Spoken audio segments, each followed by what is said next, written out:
Oke teman-teman, jadi sekarang kita udah sama teman Vita, ini teman sekampus Vita.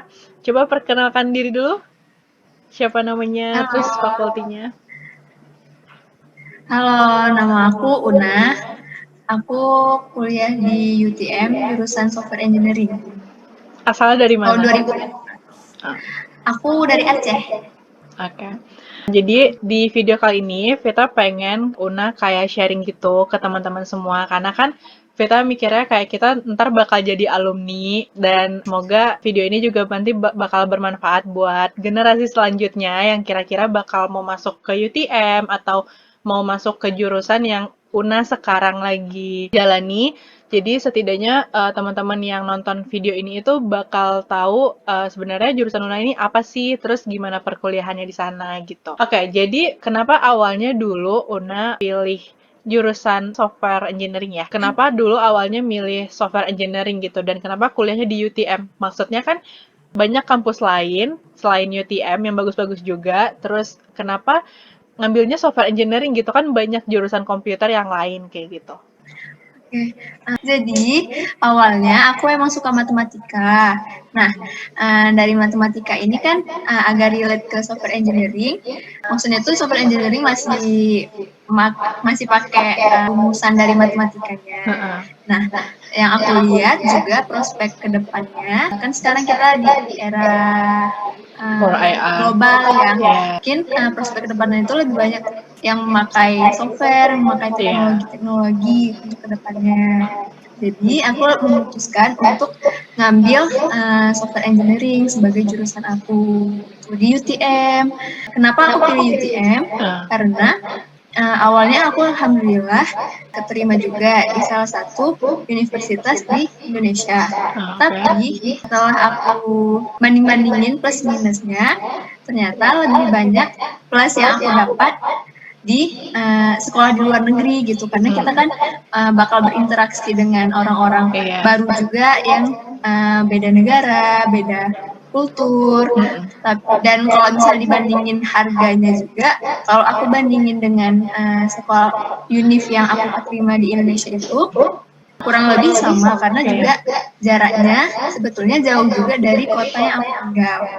Dan kalau dibanding-bandingin dengan harga keseluruhannya, kurang lebih sama dengan kita kuliah di UTM atau di luar UTM. negeri gitu. Terus waktu sebelum kuliah itu Una ada prepare gitu nggak sih kayak misalnya mulai cari tahu software engineering itu apa, terus nanti bakal gimana ya pelajarannya itu udah mulai belajar dulu atau plek masuk aja langsung masuk aja gitu ke UTM-nya? Atau udah ada prepare gitu? Uh, Sebenarnya yang aku lebih prepare itu ke jurusan yang aku pengen, ke matematika, tapi Heeh. alhamdulillah sejauh ini aku bisa survive dong sampai ke semester 6 ini gitu. Dan untuk sebelum aku masuk ke jurusan ini, prepare aku sangat dikit sebenarnya. Hmm. Dan itu kalau saran aku sebagai kalian yang ingin masuk ke dunia perkuliahan, untuk masih yang bingung pengen jurusan apa, itu kan harus cari tahu juga di jurusan itu bakal belajar apa gitu. Iya, Karena itu penting banget. uh, karena kita kan bakal kuliah uh, nggak sebentar, kayak 4 tahun, kayak di UTM 4 tahun, aku di 4 tahun insya Allah. Dan itu bukan yang main-main gitu, maksudnya bukan yang asal-asalan aja gitu. Jadi kita harus ada prepare, kita tuh suka nggak sih sebenarnya Hmm. dengan jurusan yang bakal kita pilih ini gitu. Iya. Soalnya maksudnya kan kalau misalnya kayak kita komputer nih misalnya, anggapan jurusannya komputer, kan udah pasti banget apapun jurusannya pasti ada programming, pasti kan? Maksudnya berarti sebelumnya Una itu prepare-nya lebih ke general ya, bukan yang kayak spesifik Iya. ke komputernya kayak gitu. Oke. Terus selama Una ngejalanin waktu awal-awal dulu itu sesuai nggak sih dengan ekspektasi Una? Kayak misalnya, oh oh ya udah ini emang yang aku bayangin sebelum kuliah gitu loh.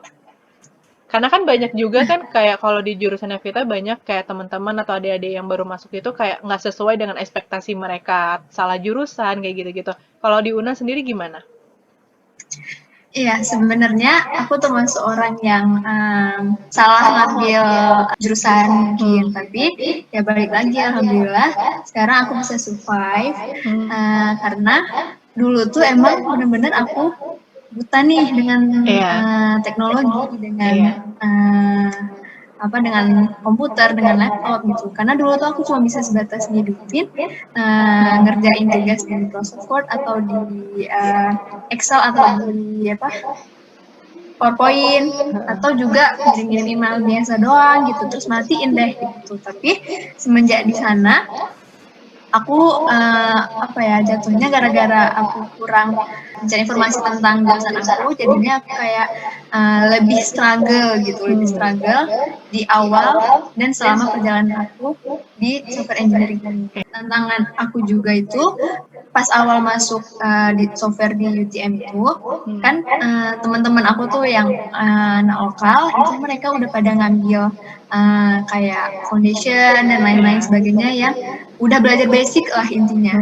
Sedangkan aku yang masih lulusan SMA yang benar-benar habis SMA aku langsung masuk kuliah, itu tuh kaget gitu karena jujur di SMA aku tuh nggak ada pelajaran komputer. Nah, jadi aku harus lebih struggle supaya bisa survive di software engineering ini gitu. Karena juga yang aku rasain dosen-dosen di sana itu sangat mengajari ya, tapi kan yang mereka lihat mungkin student yang udah ada basicnya gitu, mereka menganggap semua orang itu ada basicnya gitu, sedangkan udah bisa semua. sedangkan semua orang nggak semua orang udah ada basic komputer itu. Iya.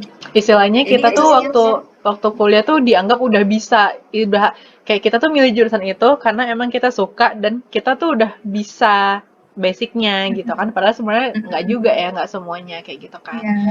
Terus selama kan udah 3 tahun kuliah nih di jurusan itu gitu, ada nggak sih yang bisa Una sharing ke teman-teman yang nonton, pelajaran apa-apa aja sih yang kalau bisa mereka udah prepare dulu sebelum kuliah supaya meminimalisir kayak susahnya nanti pas kuliah gitu.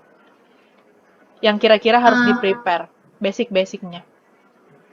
Kalau menurut aku ya, kan software itu lebih ke ngerjain perangkat lunak ya. Jadi kan perangkat lunak itu kan berdasarkan dengan komputer, bahasa komputer. Menurut aku jadi harus lebih banyak prepare ke logikalnya gitu, cara menyelesaikan masalah di persoalan-persoalan tentang komputer ini gitu. Jadi bagi yang pengen masuk software ini, menurut aku pelajari dulu tentang bahasa-bahasa apa aja yang bakal dipelajari di komputer ini, karena kan bahasa komputer itu banyak. Yang dibutuhkan untuk software itu bahasa apa aja yang dibutuhin. Jadi mereka juga bisa belajar dari sekarang gitu kan. Oh iya, aku udah belajar selama di software engineering selama 3 tahun ini, aku udah belajar bahasa C++ itu tahun 1 yang wajib banget. Terus ada bahasa Java, JavaScript, dan lain-lain. Pokoknya C++ itu mungkin basic yang kita harus, yang kalian yang mau ambil software itu harus pelajari dulu. Karena basically mereka tuh logiknya sama, cuman bahasanya aja yang beda. Ada nggak sih menurut Una tuh pelajaran, pasti kan nggak semua pelajaran susah juga, nggak semua pelajaran juga gampang gitu. Tapi ada nggak sih satu pelajaran yang bener-bener ngelekat banget di ingatan Una tuh emang susah banget gitu? Entah itu dari segi dosennya, entah itu dari emang pelajarannya, atau teman-temannya mungkin kurang apa gitu. Ada nggak sih yang kayak Una tuh emang struggle banget untuk nyelesain satu mata kuliah itu gitu? Sebenarnya dari semua kan kalau misalnya di kuliah di software engineering itu rata-rata mata kuliahnya itu sama tapi memakai bahasa yang beda ya. Nah, aku lebih struggle di bagian datanya gitu, kayak data struct dan lain-lain lah pokoknya. Jadi tapi kalau misalnya sebagian dari teman-teman aku banyak juga kok yang suka dengan data, itu kan tergantung pilihan masing-masing ya. Karena kalau data itu lebih main di emang benar-benar logika gitu. Iya. Kalau misalnya aku anak matematika yang rumus gitu. Jadi Iya. kalau jadi mungkin untuk aku lebih susah di bagian data, bagian back end-nya dari Itu sebuah mata kuliah software. apa? Mata kuliah apa? Data structure. Data structure, oke. Data structure itu Una bisa nggak sebutin mata kuliah apa-apa aja yang Una inget gitu? Maksudnya jadi teman-teman yang nonton bisa kebayang, oh nanti kuliahnya bakal pelajari tentang ini gitu. di tahun 1 itu kita ada belajar programming teknik di semester 1 sama semester 2. Jadi ada 2 kali programming teknik 1 sama programming teknik 2. Dan itu tuh pakai bahasa C++ yang basic itu gitu. Terus ada apa ya? OOP itu yang bagian programmingnya ya. Iya, ya, Tapi programming ada dulu juga deh. beberapa subjek tentang matematika kayak computational mathematics kalau nggak salah. Nah itu lebih ke matematika, tapi Iya. matematikanya itu matematika Yang advance gitu ya? penilaian komputer gitu. Ah, oke. Bukan kayak matematika yang rumus panjang Iya, gitu iya. enggak. Jadi kan kita kan aku di bawah fakulti computing ya, kan ada beberapa jurusan. Jadi di tahun 1 tuh kan yang kayak programming teknik, data struct itu tuh masih dipegang sama semua jurusan gitu. Jadi Iya. kalau yang untuk softwarenya sendiri ada web programming. Jadi web programming itu kelas mata kuliah yang belajar ngebuat web lah. Di situ tuh pakai bahasa ya HTML sama CSS sama satu lagi untuk bagian belakangnya itu pakai JavaScript. Terus ada juga mobile apps programming. Itu tuh sama itu kayak web khusus ya? programming, cuma bedanya Kalian kita khusus ya mata kuliahnya? Oh, berarti kayak kalian tuh iya. emang dibagi web satu mata kuliah, mobile satu mata kuliah gitu ya? Oh. Kalau web itu kita di semester berapa ya? Semester 5 kalau nggak salah ya. 5 gitu. Terus mobile apps programming di semester lalu. Terus ada nggak sih tips-tips yang Una bisa bagiin ke yang teman-teman yang mau masuk kuliah nanti misalnya? Kalau untuk masalah supaya kita bisa survive di sana itu, dari aku ya, kalau dari aku kita harus lebih banyak latihan, jangan sampai lepas gitu dalam perkodingan ini gitu. Dan juga kita apapun yang dikasih, even kayak tugas kecil maupun project, itu tuh dibuat aja gitu. Dan itu sangat dinilai juga, bukan nggak dinilai sama sekali, itu sangat dinilai gitu. Even itu tugas simple gitu, apalagi project yang harus kita benar-benar buat gitu. Nah terus sama aja kayak kita kuliah di uni lain kan, karena kan pasti ada tugasnya, pasti ada ujiannya, ya sebasic itu gitu. Kita harus tetap ngejalanin sebagai seharusnya mahasiswa. Cuman mungkin bedanya kita kuliah di luar negeri ini, mungkin kita lebih gunain bahasa yang berbeda dari segi bahasa ya. Dengan gaya mengajar yang berbeda juga. Nah, intinya bagi kalian yang masih takut untuk kuliah di luar negeri dengan mengambil jurusan software engineering, itu jangan takut gitu, karena simpelnya kuliah di luar negeri dengan kuliah di dalam negeri itu tuh sama. Biayanya kalau misalnya kita hitung-hitung juga kurang lebih sama dengan biaya hidup di dalam negeri. Dan untuk pengambilan jurusan software engineering, kayak yang aku bilang tadi gitu, kalian harus lebih nyiapin basic-basic dari komputer, dari bahasa-bahasa komputer yang aku bilang tadi, kayak C++, Java, JavaScript, HTML, dan lain-lain gitu. Karena pas kita udah masuk ke software engineering, pas kita udah masuk ke kuliah itu, nanti kan nggak semuanya tentang software gitu, ada juga tentang kayak AI itu artificial intelligence. Ini sedikit sharing, jadi Vita pun waktu itu sempat belajar kayak AI, kita sama ya. Kita belajar artificial intelligence, kayak robotik-robotik gitu, mesin. Kita juga belajar digital logic. Pokoknya di komputer itu pasti ada pelajaran-pelajaran umum yang kita memang semua pelajari. Cuman nanti di tahun atas itu kita baru kayak pisah gitu, karena Mungkin kalau dari Vita sendiri sih, di tahun-tahun pertama, tahun kedua itu mungkin teman-teman masih bisa belajar bareng kayak kita dulu ya kan, kayak kita masih bisa belajar bareng-bareng gitu. Karena emang pelajaran masih sama banget. Tapi jangan sampai itu kayak ngebuat kita tuh ketergantungan, karena kalau misalnya teman-teman itu punya temen yang beda jurusan, pasti kan suatu saat nanti tuh jalannya bakal pisah, nggak bakal bisa lagi nanya ke dia gimana-gimana. Jadi tuh kalau bisa kayak kita tuh emang apa ya, benar-benar mandiri lah untuk belajar gitu. Kayak kita tuh harus nemuin cara belajar yang sesuai sama kita gimana. Karena kan tiap orang beda-beda ya. Mungkin ada secara visual atau dengan baca buku atau kayak gimana. Jadi emang kalau bisa sih dari awal cari tahu banyak tentang software engineering kalau emang bener-bener niat pengen kuat ke sana. Terus juga pelajari juga basic-basicnya apa-apa aja. At least ada knowledge tentang apa sih kuliahnya kayak gitu kan. Kayak soalnya kalau Vita mungkin sama Una juga tuh kayak kita tuh bener-bener blank waktu masuk kuliah, jujur-jujur aja kayak gitu. Jadi emang kita tuh kaget-kaget banget kan selama di kuliah, kayak sampai sekarang pun di tahun ini pun kita masih kaget-kaget banget kayak gitu. Karena cara belajarnya Una sama cara belajarnya Vita tuh pasti beda gitu. Cara kita nangkep juga beda Jadi kan. yang nyaman aja gitu. Iya, Dan yang pasti kalau misalnya ya itu tadi kita harus ngerjain semua apa-apa yang memang harus dikerjain gitu. iya Jangan sih. diremehin. Jangan Karena jangan rata-rata yang aku lihat hmm, orang yang teman-teman yang keluar dari UTM itu tuh gara-gara mungkin bukan nggak bisa tapi mungkin nganggap kurang berusaha remeh. aja gitu. Iya. Atau bisa juga kayak Hmm, mungkin dianggap gampang atau kayak gimana gitu kan. Itu hmm, sih kok. Terus juga ini nggak sih nak, kayak jangan nunda-nunda tugas, iya nunda-nunda assignment tugas. kayak gitu-gitu kan. Itu pasti gila banget sih, kerjanya bakal double banget kan. Karena biasanya kita kalau dikasih tugas tuh bisa sampai begadang, ya nggak sih? Apalagi tahun-tahun pertama, inget nggak? Kita tuh sampai, jadi tuh di UTM ada satu hall untuk belajar gitu rame-rame. Itu kami dulu waktu tahun pertama itu bisa sampai kayak sampai subuh.